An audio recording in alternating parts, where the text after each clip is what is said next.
Bayangkan seorang anak kurus miskin, lahir dari keluarga petani rendahan, tidak ada pedang, tidak ada nama besar, bahkan keluarganya dipandang hina oleh para samurai. Tapi siapa sangka, anak ini kelak akan mengguncang Jepang menyatukan negeri yang terpecah belah ratusan tahun.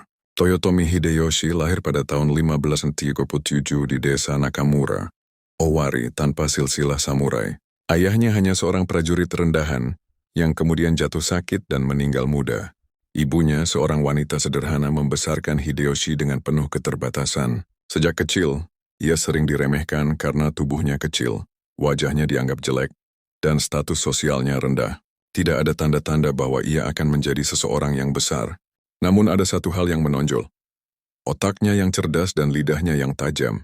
Jika takdir menutup satu pintu, keberanian akan memaksa pintu lain terbuka.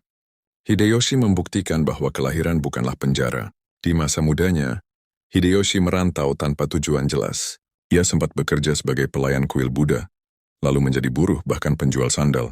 Orang-orang memandang rendah pekerjaannya. Tapi Hideyoshi belajar hal penting. Mengerti manusia, membaca hati mereka, dan memenangkan kepercayaan. Sekitar tahun 1557, ia memutuskan mencari keberuntungan di bawah seorang daimyo yang ambisius, Oda Nobunaga. Saat itu Nobunaga sedang berjuang naik di tengah era Sengoku Jidai, masa perang saudara tanpa akhir di Jepang.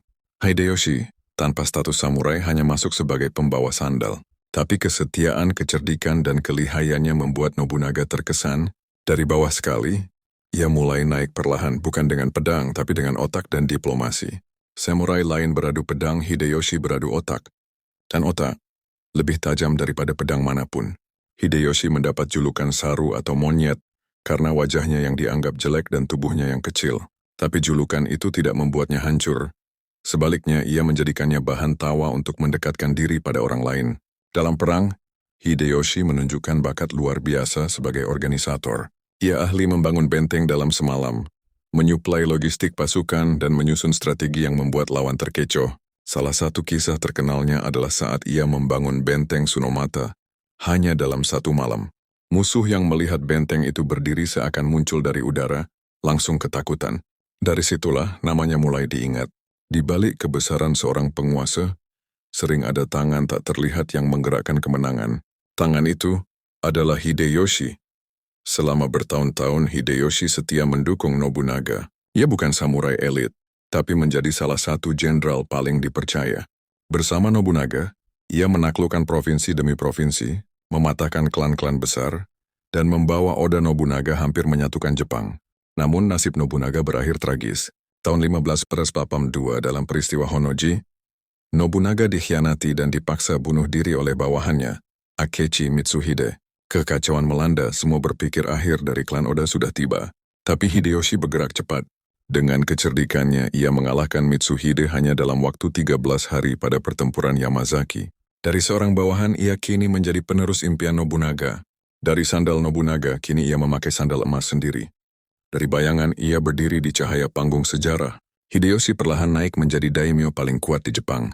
Ia bukan keturunan bangsawan, tapi dengan politik, pernikahan strategis, dan kekuatan militer, ia membungkam lawan-lawannya. Tahun demi tahun, ia mengalahkan klan-klan besar, Takeda, Hojo, dan lain-lain. Semua daimyo satu persatu tunduk. Puncaknya, tahun 1590, Hideyoshi berhasil menyatukan Jepang. Untuk pertama kalinya dalam ratusan tahun perang, negeri itu tenang di bawah satu bendera. Seorang petani yang bahkan tidak pantas disebut samurai, kini menjadi Kampaku, penguasa tertinggi Jepang. Sebuah paradoks sejarah. Hideyoshi tidak bisa menyebut dirinya shogun karena ia bukan keturunan samurai, tapi ia menemukan jalan lain. Ia diangkat sebagai Kampaku, wali kaisar, posisi tertinggi dalam pemerintahan sipil. Dengan gelar itu, Hideyoshi memiliki kekuasaan lebih besar daripada shogun. Melarang rakyat jelata memiliki senjata, kebijakan perburuan pedang, menetapkan kasta sosial yang kaku, petani tetap petani, samurai tetap samurai, memindahkan samurai ke kota benteng agar lebih mudah dikontrol. Ia juga membangun istana Osaka, simbol kejayaannya megah dan tak tertandingi. Bagi Hideyoshi, Jepang saja tidak cukup, ia ingin dunia. Setelah menyatukan Jepang, Hideyoshi mulai memandang keluar. Ia mengirim pasukan untuk menaklukkan Korea sebagai batu loncatan menuju Tiongkok. Namun ambisinya terlalu besar. Perang di Korea 1592-1598 menguras sumber daya, dan pasukannya tidak mampu menaklukkan Ming Tiongkok. Musuh terlalu kuat, logistik terlalu sulit dan prajuritnya kelelahan. Mimpi Hideyoshi menjadi kaisar Asia hancur.